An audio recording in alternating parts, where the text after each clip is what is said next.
vocês? Espero que sim, eu estou bem. Estamos aqui para mais uma videoaula, que no caso será aula de Geografia e direcionada para os alunos do 7º ano. E vocês já sabem, assim como nas aulas anteriores, peguem um caderno, peguem um livro, porque nós vamos precisar. Então bora lá começar a aula, mas antes disso, roda a vinheta. Anote o número.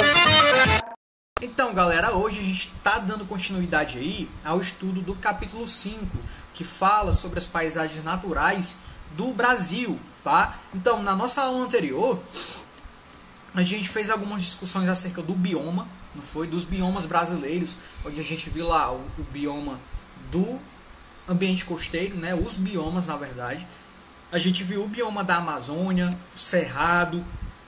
A gente discutiu aqui algumas características do Pantanal, da Caatinga, do Pampa, né? O bioma Pampa, e do bioma Mata Atlântica também, não é, galera? Então a gente viu aí algumas perspectivas acerca do bioma das nossas regiões, né, do Brasil de forma mais específica. E além disso, a gente viu aí como as massas de ar vão influenciar nas questões climáticas do nosso país, que foi uma aula que a gente viu anteriormente também, certo? Então a nossa aula anterior foi com base nessas características aí do nosso território brasileiro. Hoje a gente também vai estudar algumas perspectivas acerca do nosso território, lógico, dando continuidade ao capítulo 5.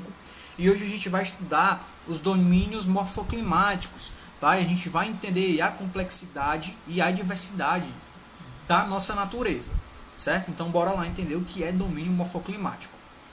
Nas nossas aulas anteriores, a gente entendeu como é que acontece a formação das paisagens brasileiras, não é? A gente viu que a paisagem ela é constituída aí por uma junção, né, por uma inter-relação entre o relevo, entre o clima, não é isso? Entre os recursos hídricos, tá certo? Dentre outras dinâmicas também, que vão possibilitar a construção da paisagem, certo? Quando a gente entende isso, a partir disso, a gente consegue ter um entendimento do que é domínio morfoclimático. O domínio morfoclimático, o conceito de domínio morfoclimático vai aparecer nessa mesma perspectiva, tá? Quando eu falo em domínio morfoclimático, eu estou querendo falar que é a junção ali, que é a inter-relação entre o relevo, entre o clima, entre a hidrografia de uma região, que interrelacionados vão trazer uma característica a uma determinada área, a uma determinada região, tá certo? E essa característica vai distinguir essa região das demais existentes, tá certo? Então, uma região ali que vai apresentar características que vão estruturar a característica principal daquela região, tá certo? Então, a partir desse conceito, a gente consegue entender aí o que é domínio morfoclimático, tá? Aqui nessa representação, a gente consegue ver os 6 diferentes domínios morfoclimáticos do Brasil, tá? Além das suas áreas de transição também, que a gente vai já entender o que é, tá?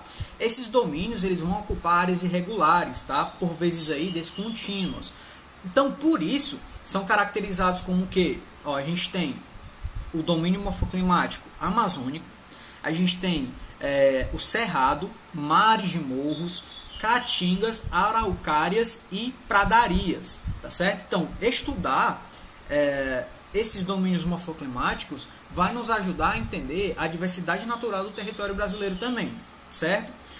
Agora a gente precisa entender aquela área que vai ficar entre dois domínios morfoclimáticos, tá? A gente vai chamar essas áreas de faixas ou zonas de transição, tá? É nelas que a gente vai encontrar características de 2 ou mais domínios morfoclimáticos, tá certo? Então, um exemplo disso é a faixa de transição ali da Mata dos Cocais e do Pantanal, tá certo? Nessa imagem a gente está vendo a vista aérea do rio Amazonas, né? Próximo à cidade de Belém, tá? Aonde é que fica esse rio, galera? Fica no domínio amazônico, tá? Que vai ocupar cerca de 49% do território nacional, tá? Além de abrigar a maior floresta equatorial do planeta, né? E grande número de espécies animais e vegetais. Então a gente assume que a fauna e a flora nessa região, nesse domínio aí, é bastante diversa, tá?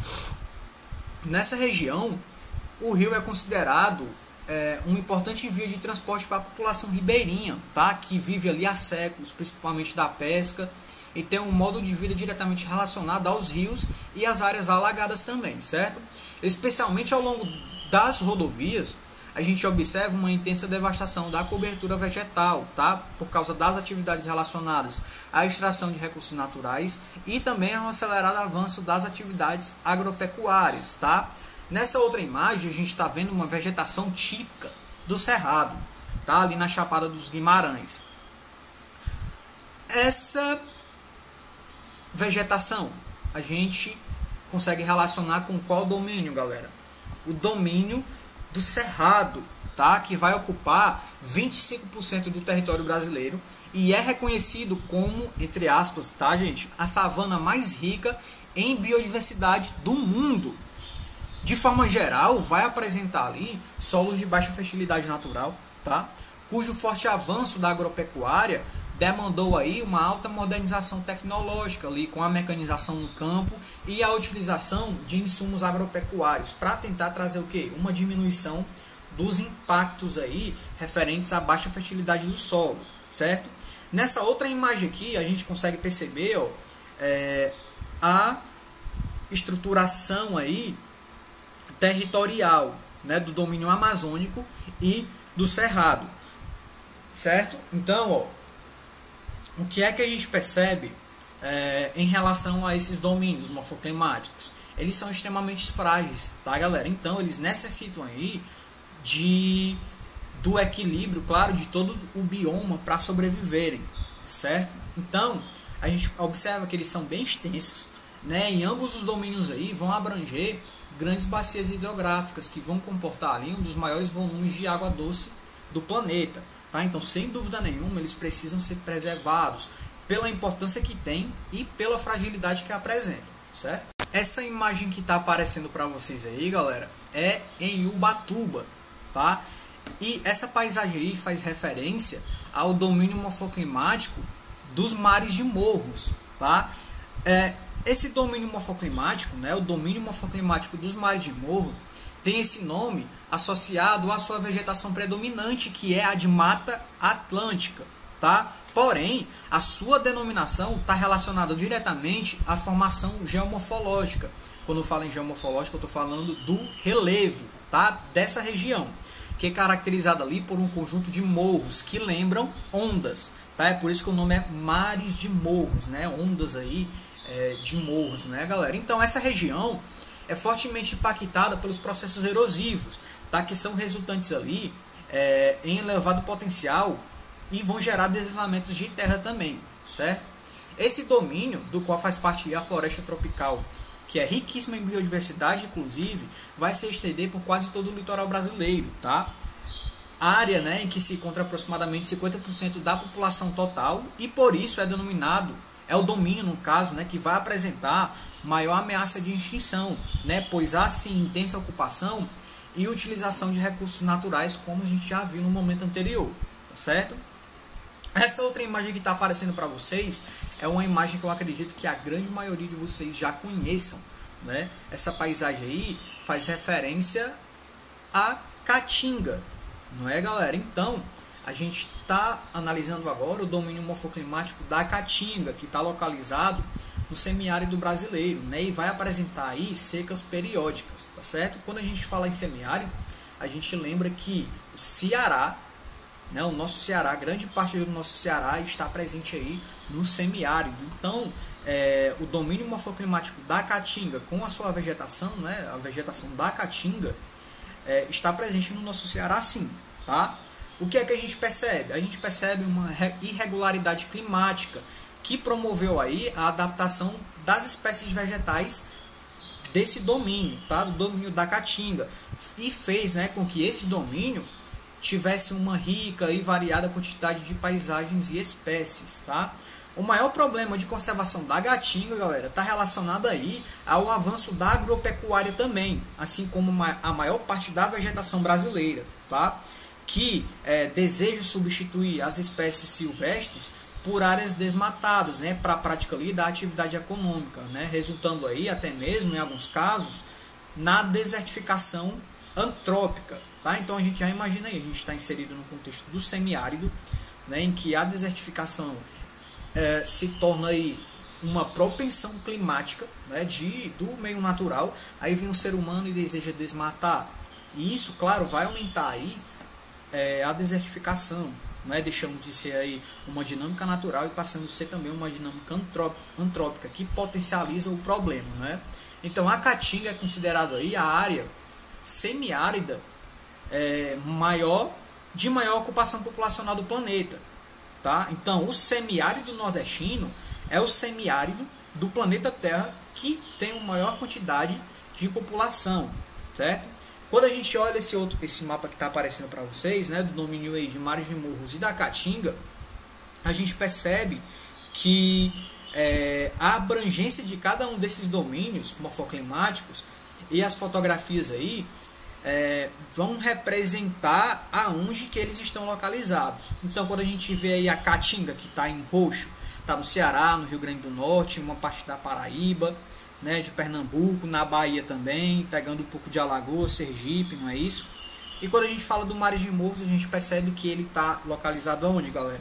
Em verde aí, no litoral do nosso país principalmente, né? Então a gente vê que ele pega lá da ponta da Paraíba, passa por Alagoas, Sergipe, vai para o Espírito Santo, Rio de Janeiro, né? Pega uma parte ali de Minas, vai para São Paulo, vai para Santa Catarina também, Rio Grande do Sul. Então a gente percebe que ele está presente no decorrer do nosso litoral.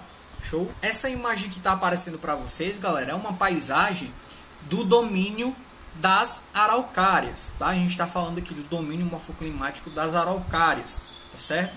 E que o clima vai sofrer influência aí, né, do contexto subtropical, tá? O clima, no caso, é subtropical e vai apresentar aí climas mais frios e índices, né, regulares de chuvas durante todo o ano, tá? Nas áreas mais elevadas, como em Santa Catarina, por exemplo, é comum a ocorrência aí de geadas e até de neve, tá? Que impulsiona aí atualmente as atividades como o turismo.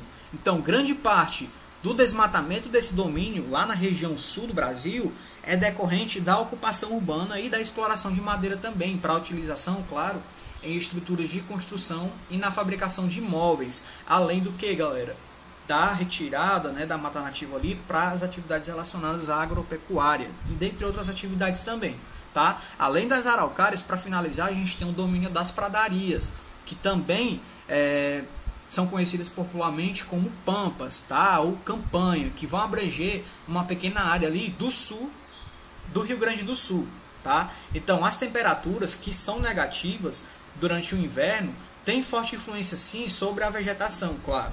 No que se refere às modificações antrópicas, né, que são feitas aí pelo ser humano, vão predominar a criação de gado em campos de pastagem, né, e o cultivo de arroz, que é uma prática econômica apoiada pela irrigação, o que aí devastou grande parte das florestas nativas e que vai causar um impacto também sobre os recursos hídricos, né, e sobre aí o direcionamento, a geopolítica da água, tá?